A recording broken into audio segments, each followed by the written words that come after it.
Assalamualaikum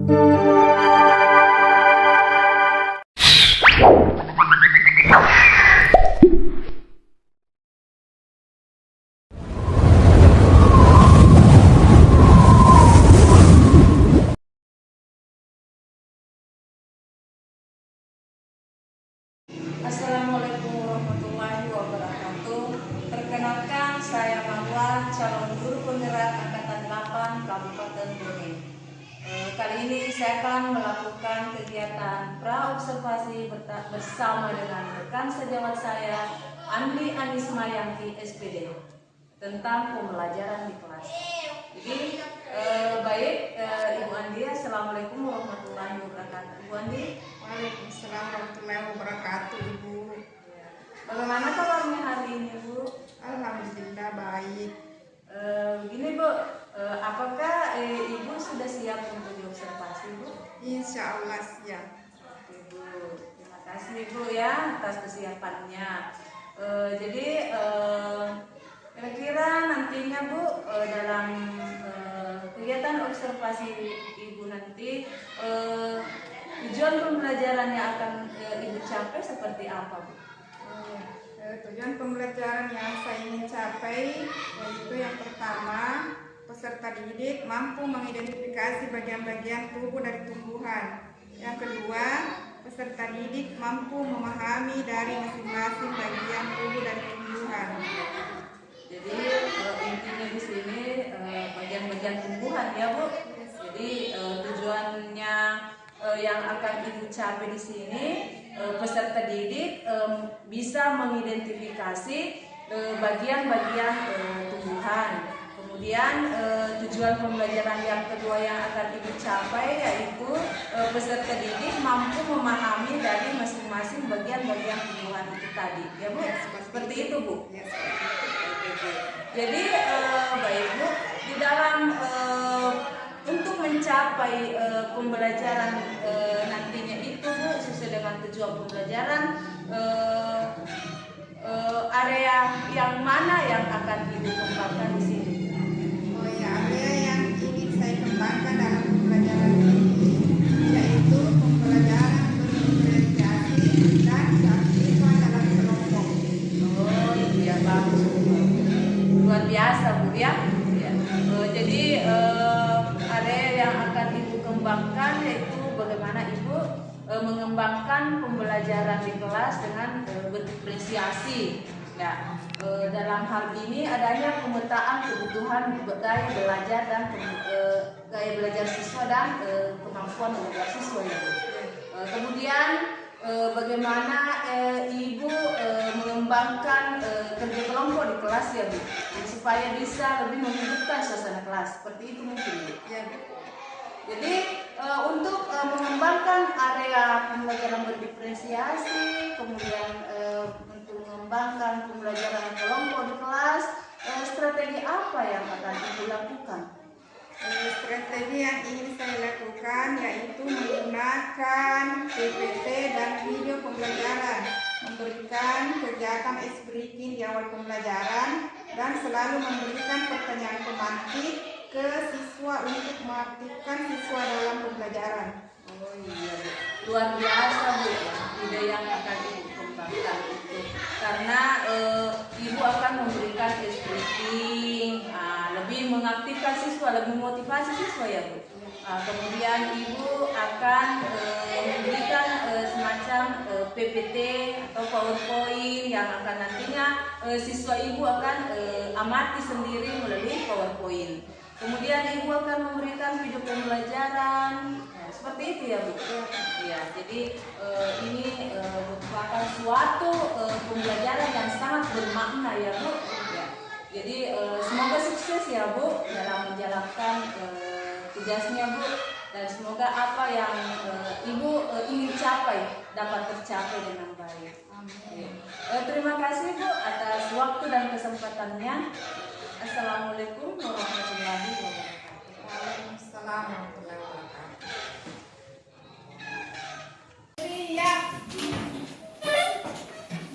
Assalamualaikum warahmatullahi wabarakatuh. Waalaikumsalam warahmatullahi wabarakatuh.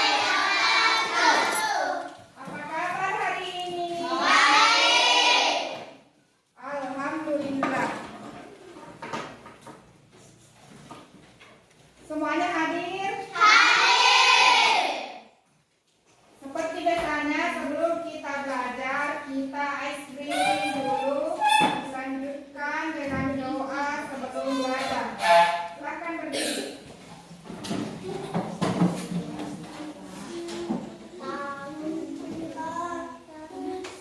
Lintang tangan ke samping turun,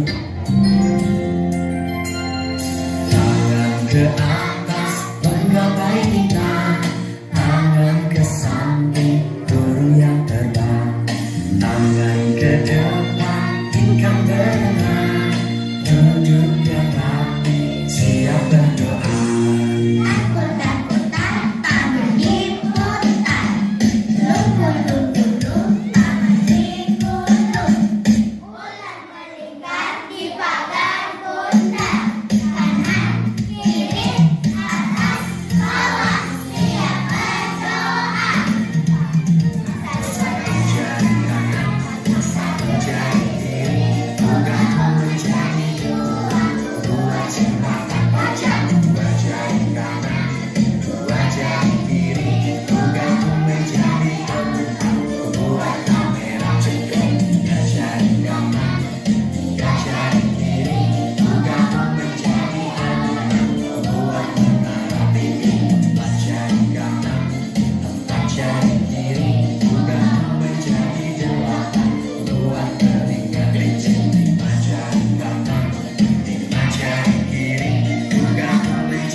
Waalaikumsalam warahmatullahi wabarakatuh. Masih ingat tentang kesepakatan kelas kita? Apa itu? Yang tertib dan bicara yang Siapa yang masih ingat tentang apa itu makhluk hidup?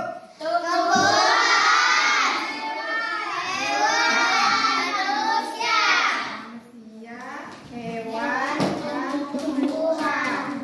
Siapa yang tahu bagian tubuh manusia?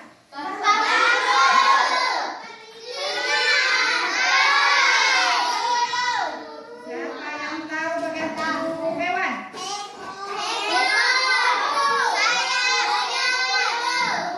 Iya. Bagian tubuh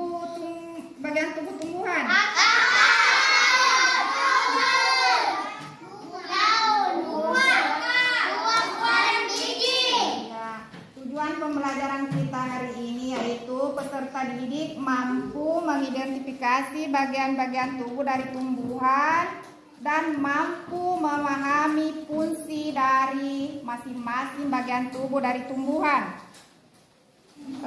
Yang suka menulis, yang suka menggambar, yang suka berpraktek langsung. Ya, di sini sudah ada kelompok visual, auditori, dan kinestetik. Dengan gaya belajar kalian masing-masing, Ibu Guru akan memfasilitasi pembelajaran kita hari ini. Sekarang tarik napas dalam-dalam. Ulangi. Tarik napas dalam-dalam. Kemudian hembuskan. Ulangi, tarik napas dalam-dalam. Kemudian hembuskan. Apa yang kalian hirup? Udara. Apa yang kalian hembuskan? Silakan. Angin. Udara.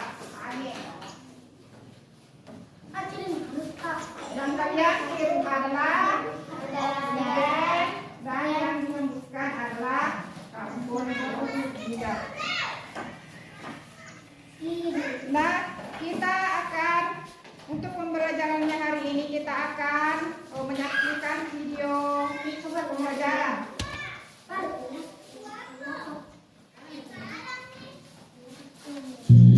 Halo adik-adik, coba kalian perhatikan ada pohon yang sangat besar. Pohon tersebut memiliki bunga dan juga ada buahnya yang sepertinya sangat lezat untuk dimakan. Namun, apakah kalian tahu mengapa tumbuhan dapat berdiri dengan tegak dan juga dapat berbunga dan berbuah?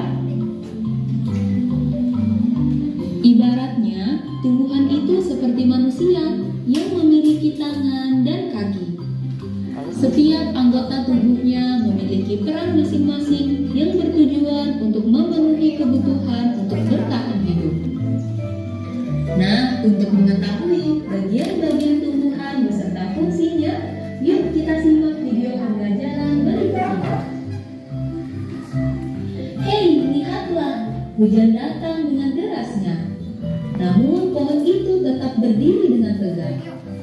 Meskipun tumbuhan terkena hempasan angin, hujan, bahkan terkadang hewan ataupun kita, manusia, memanjat pohon tersebut, namun pohon tersebut tetap berdiri dengan tegak. Tumbuhan dapat berdiri dengan tegak karena memiliki akar. Akar berfungsi sebagai penyokong dan dapat membuat tumbuhan tersebut berdiri dengan kokoh. Selain itu, akar juga berfungsi untuk menyerap air dan mineral dari dalam tanah. Akar ini terbagi menjadi dua jenis, yakni akar tunggang dan akar serabut. Akar tunggang adalah satu akar utama yang tumbuh lurus jauh ke dalam tanah. Sedangkan akar serabut adalah akar yang muncul dari bagian pangkal batang tumbuhan yang berbentuk serabut serta tidak mengalami pembesaran atau perkembangan. Setelah akar, ada juga bagian lain dari tumbuhan yaitu batang. Apakah kalian tahu fungsi dari batang? Air dan mineral yang diserap oleh akar akan diangkut ke daun melalui batang. Selain itu, batang juga berfungsi sebagai badan pohon untuk menopang pohon agar tetap berdiri dengan tegak. Nah, setelah air dan mineral tadi diserap oleh akar dan diangkut melalui batang, maka sampailah air tersebut pada tujuannya, yaitu daun. Daun berfungsi sebagai alat fotosintesis dan juga sebagai tempat untuk menyimpan cadangan air dan makanan. Namun, apakah kalian tahu apa itu fotosintesis? Fotosintesis adalah suatu proses pembuatan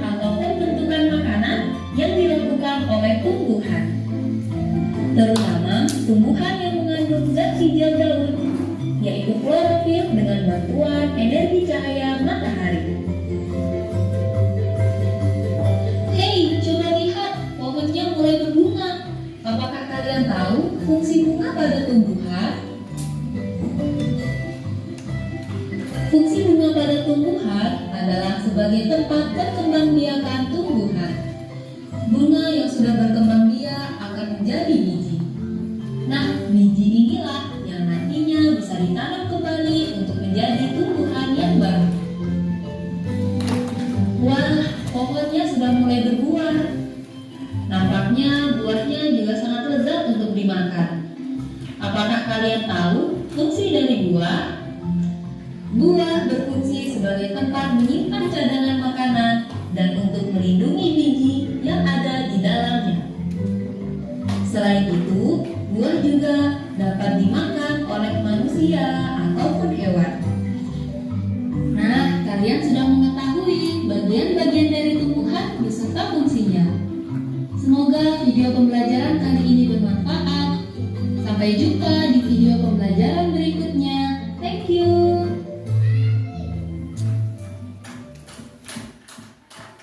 Nah, kalian sudah menyaksikan video pembelajaran tadi.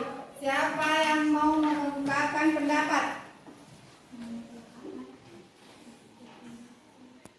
Apa yang kalian dapatkan dari video tadi?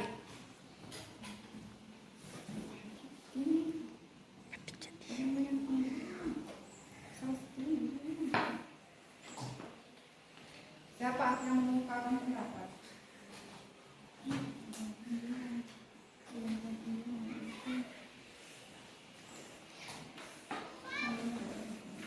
Bagian-bagian tumbuhan. Apa itu bagian tumbuhan?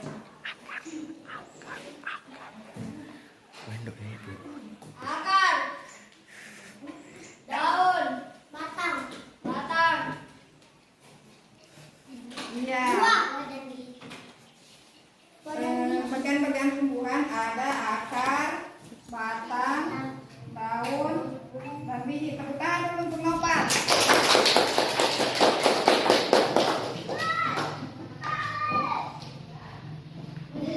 Untuk lebih jelasnya kita perhatikan video tentang bagian-bagian tumbuhan.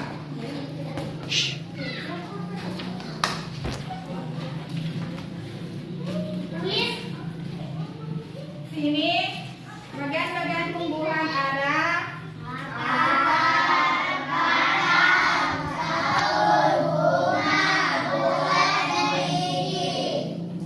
jadi ada 6 bagian-bagian dari tumbuhan. Yang pertama akar.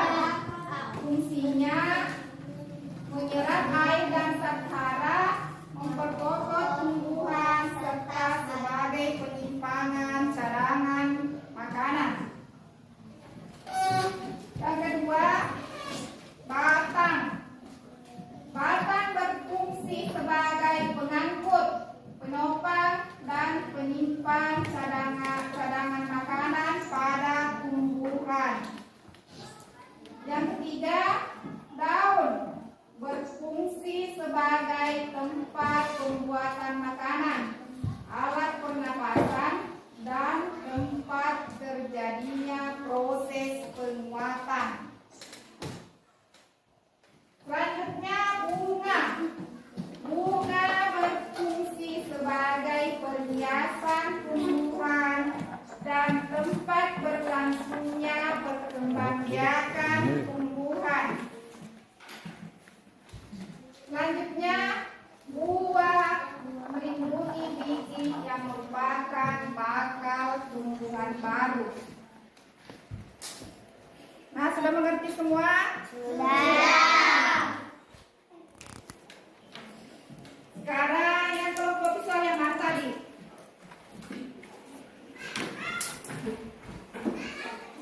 Saya akan bagikan gambar tentang bagian dan fungsi tumbuhan.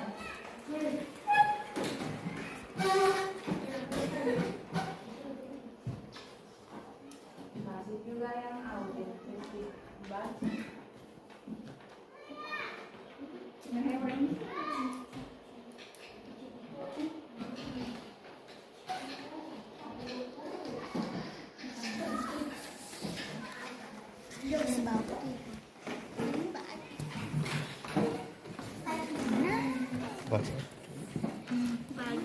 Bagian dan fungsi.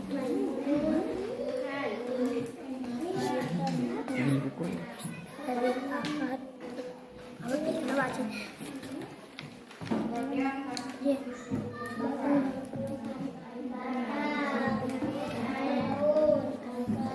Fungsi dari akar ke daun.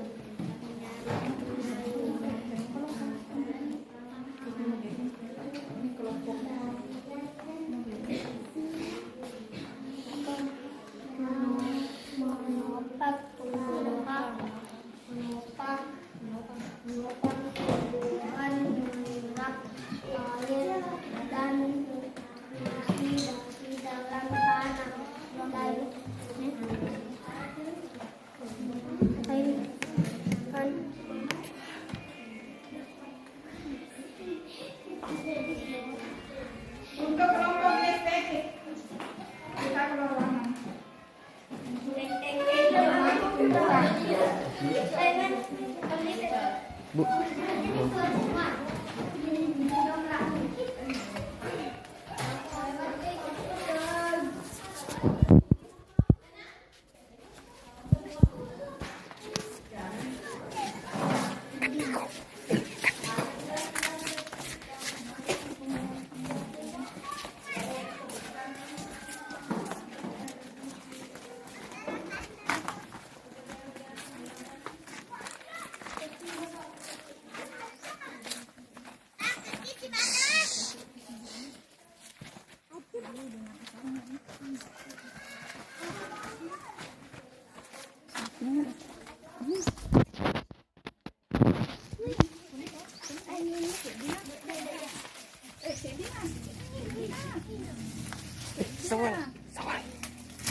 Serta buah dan biji.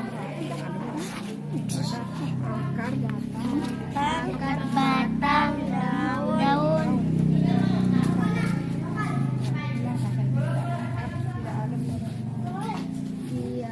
Tidak lengkap karena tiada buah dan biji.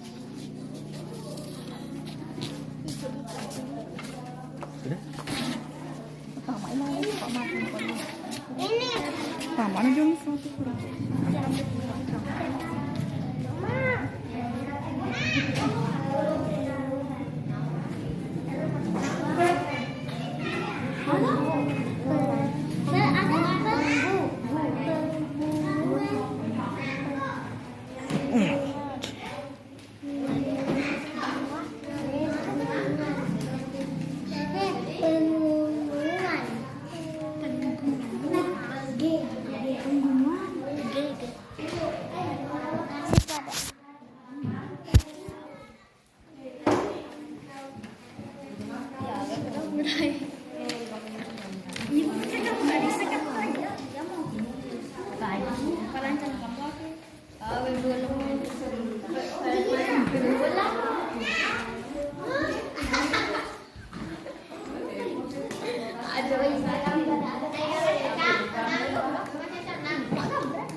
Anaknya jalan betanah. Ada akar, batang dan daun.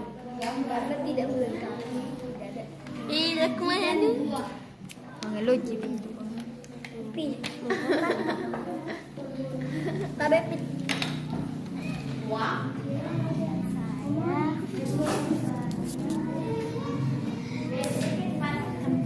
saya tinggal di daerah daerah saya banyak pohon-pohon di daerah saya banyak pohon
Paketan hijau loh ini. Paketan hijau. Hijau pakai ini. Ada jamu stop ini. Paketan hijau banget. Bulan untuk pelajarannya hari ini yang pertama bagian-bagian tumbuhan terdiri dari akar, batang, daun, bunga, buah, dan biji. Dan semua itu memiliki fungsi masing-masing. Untuk pelajarannya hari ini cukup sampai di sini. Insya Allah kita akan lanjut besok. Silakan simpan bukunya dan siapkan. seluruhnya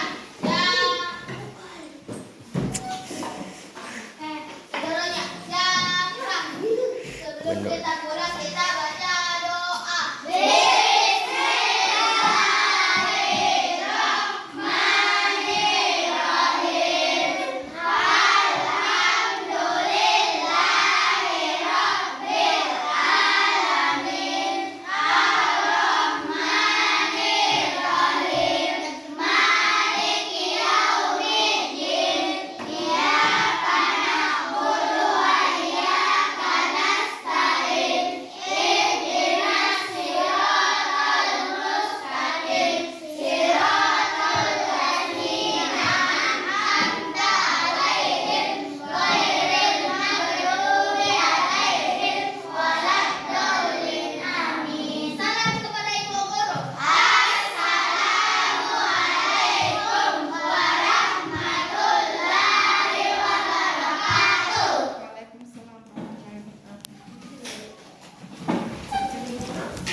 Di sini saya masih bersama rekan sejawat saya Andi Anismayanti SPD untuk melaksanakan wawancara pasca observasi dan Ibu Sukmawati SPD MPD selaku pengajar praktik calon guru penggerak angkatan 8 Kabupaten Bumi.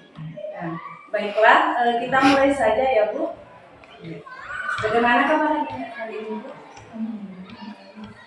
Jadi baik Bu, beberapa hari yang lalu Ibu sudah mengadakan kegiatan observasi pembelajaran di kelas ya Bu. Jadi bagaimana perasaan Ibu setelah Ibu melakukan kegiatan proses pembelajaran? Saya merasa senang dan bergembira. Senang karena pembelajarannya bisa berjalan lancar, dan bergembira karena saya harus video, ada kamera, dan misalnya pada saat saya mengajar tidak ada kamera. Jadi ceritanya itu sini bisa dikatakan si grogi ya Bu? Iya, grogi dengan kamera itu tadi. Oke, jadi di dalam pembelajarannya Bu, area pengembangannya apa yang menurut Ibu dan Ibu sudah kembangkan Bu? Area pengembangan saya yaitu pembelajaran berdiferensiasi, yaitu konten dan proses serta keaktifan siswa dalam kelompok. Jadi Ibu sudah melaksanakan kegiatan diferensiasi ya Bu. Ibu sudah melaksanakan diferensiasi konten, diferensiasi proses dan diferensiasi kelompok. Jadi dalam pelaksanaannya itu tentu ada tahapan-tahapan ya Bu, atau langkah-langkah yang Ibu lakukan. Jadi seperti apa langkah-langkahnya atau tahapan-tahapan yang Ibu sudah lakukan dalam proses pembelajaran kita ini? Tahapan atau langkah yang saya lakukan yang pertama yaitu kegiatan pendahuluan, kemudian kegiatan inti, refleksi, kemudian Ibu sudah menjalankan itu tadi langkah-langkah pembelajaran refleksi, penutup. Jadi baik Bu. Jadi di dalam pembelajaran Ibu tadi apa kendala yang Ibu hadapi? kendala yang saya hadapi yaitu siswa sulit bekerja di dalam kelompok, sulit aktif bekerja di dalam kelompok. Itu kendalanya Bu, artinya sulit mengaktifkan siswanya untuk bekerja dalam kelompok. Jadi kira-kira Bu, apa yang Ibu lakukan atau apa solusinya Ibu untuk mengatasi siswanya itu tadi ini yang sulit bekerja dalam kelompok? Saya akan banyak kegiatan kerja kelompok. Seperti itu ya Bu. Jadi kira-kira Bu, kapan akan dilakukan? Insya Allah pada pembelajaran selanjutnya. Terima kasih Bu, semoga kegiatannya Ibu sukses, berjalan lancar, dan sesuai dengan tujuannya apa yang akan Ibu capai. Terima kasih ya Bu. Assalamualaikum warahmatullahi wabarakatuh. Demikianlah kegiatan pasca observasi kita, dan baiklah kita akan dengarkan umpan balik dari Ibu pengajar praktek kita. Assalamualaikum warahmatullahi wabarakatuh. Waalaikumsalam warahmatullahi wabarakatuh. Baik, terima kasih kesempatannya ya. Tadi kita sudah sama-sama belajar simulasikan melaksanakan observasi komunikasinya. Intinya adalah dalam komunikasi itu harus ada keserentakan. Tidak ada yang bisa ditutup-tutupi. Kenapa? Karena kita ingin mencapai suatu keberhasilan bersama. Kemudian kami tahu bahwa hari ini adalah untuk beberapa kalinya, walaupun kita sudah beberapa kali mencoba, tetapi hasilnya sudah bagus.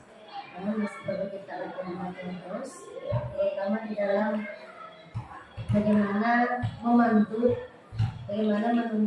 teman itu agar dia mampu mengeluarkan semua yang mereka miliki, semua pengalaman yang tadi kan. Jadi dia dituntut supaya mereka mau tanpa ada merasa tertekan, tanpa ada merasa menyampaikan.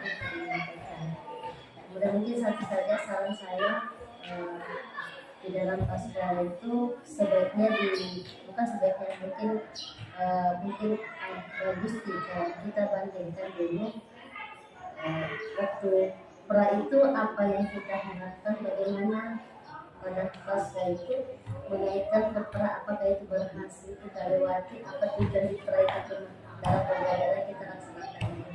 Mungkin seperti itu saja dari saya. Terima kasih Bu, terima kasih atas waktu hari ini. Saya kembalikan ke Bu. Baiklah, terima kasih atas segala umpan balik yang telah diberikan oleh pengajar praktik kita, Ibu Sukmawati SPD NPD selaku pengajar praktik calon guru penggerak angkatan 8 Kabupaten Bone. Terima kasih Bu atas semuanya. Assalamualaikum warahmatullahi wabarakatuh. Waalaikumsalam.